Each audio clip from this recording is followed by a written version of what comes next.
Part 2 असंभव। आओ बच्चों, आज मैं आपको एक कहानी सुनाती हूं। एक बार एक राजा ने अपनी प्रजा को बहुत बड़ा भोज दिया। भोज के संबंध में अपनी प्रजा का मत जानने के लिए उसने कुछ गुप्तचर भी नियुक्त कर दिए। भोज में अधिकांश जनता ने प्रसन्नता से भाग लिया। दूसरे दिन राजा ने गुप्तचरों के मुखिया को बुलाया और उससे सारी बात बताने को कहा। सरकार, भोज की सभी लोग प्रशंसा कर रहे थे। लोगों को हलवा और पूरी बहुत पसंद आई। सभी लोग बहुत प्रसन्न थे और सरकार का गुणगान कर रहे थे।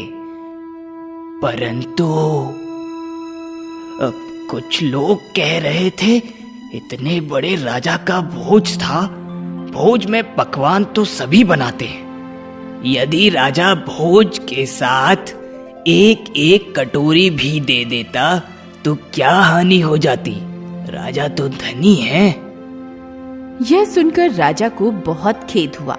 उसने सोचा, किसी मंत्री ने उसे यह सुझाव क्यों नहीं दिया। कुछ महीने के बाद राजा ने फिर सारी प्रजा को भोज दिया। पहले से भी शानदार दावत की तैयारी की। सभी के लिए एक एक कटोरी का प्रबंध किया। गुप्तचरों को फिर तैनात किया गया। भोज बड़ा सफल रहा। राजा के सामने जो भी आया उसने राजा की प्रशंसा की। दूसरे दिन दरबार में आकर गुप्तचर ने राजा को बताया, सरकार, प्रजा ने सारे पकवानों की बड़ी प्रशंसा की है। लोग बड़े खुश हुए। कुछ लोग कहते थे कि इतना धनी राजा है, यदि गिलास दे देता तो क्या हो जाता? सरकार, आप चिंता क्यों करते हैं? एक भोज और देंगे, उसमें सबको एक एक गिलास दे देंगे। प्रजा खुश हो जाएगी। राजा ने तीसरी बार भोज की तैयारी की।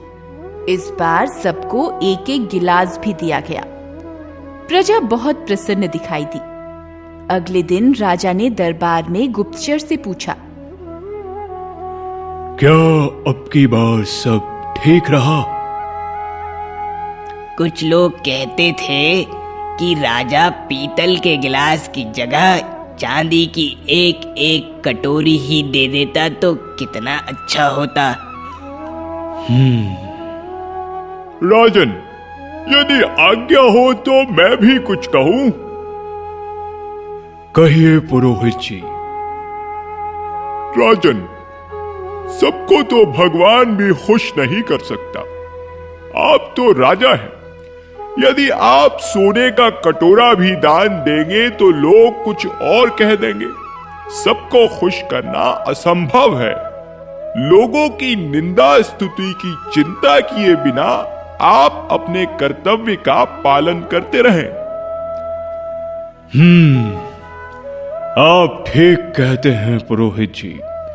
सबको खुश रखना असंभव है।